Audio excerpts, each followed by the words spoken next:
როდესაც იგი წაიყვანეს, გზაში დაიჭირეს ყანიდან მომავალი ვინმე სიმონ კვირინელი. დააჰკიდეს ჯვარი, რომ ეტარებინა იესოს კვალდაკვალ. მისდევდნენ მას დიდძალი ხალხი და დედაკაცები, რომლებიც ტიროდნენ და მოთქვამდნენ მის გამო. იესო მიუბრუნდა მათ და უთხრა: იერუსალიმის ასულნო, ნუ სტირით ჩემზე, არამედ თქვენ თავზე და თქვენ შვილებზე იტირეთ.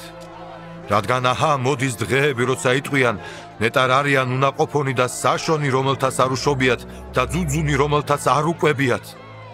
მაშინ ეტყვიან მთებს, დაგვეცით ზეთ და ბორცვებს დაგვფარეთ ჩვენ.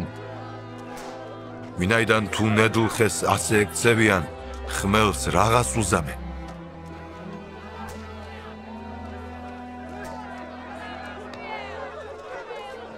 მასთან ერთად სასიკვდილოდ მიჰყავდათ სხვებიც, 2 ავაზაკი.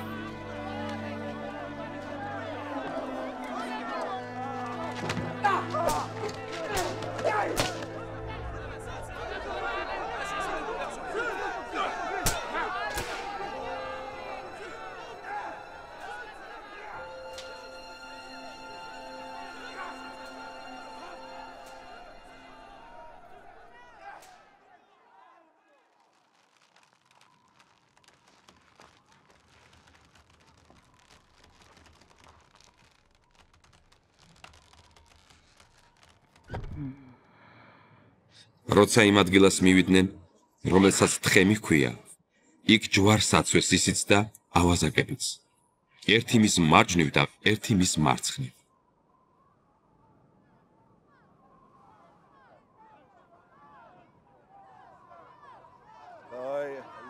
იესო კი ამბობდა: მამაო, მიუტევე ამათ, ვინაიდან არ იციან რას აკეთებენ. გაიყვეს მისი სამოსელი წილისყრით. იდგა ხალხი და შეხურებდა. მთავრებიც დასცინოდნენ და ამბობდნენ: სხვებს იხსნიდა, ახლა თავისი თავი იხსნას თუ ეგ ქრისტეა, ღვთის რჩეული. ასევე ჯარისკაცებიც დასცინოდნენ მას.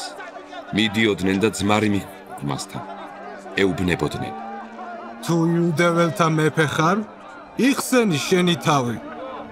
მის ზემოთ იყო წარწერა ბერძნული, რომაული და ებრაული სიტყვებით დაწერილი. ეს არის იუდეველთა მეფე. ერთი ჩამოკიდებული ბოროტმოქმედი გმობდა მას. განა შენ ქრისტე არა ხარ? იხსენი შენი თავი და ჩვენც. მეორე კი გაუწყრა და უპასუხა მას: ნუ თუ ღვთისა არ გეშინია, როცა შენც იმავე სასჯელში ხარ.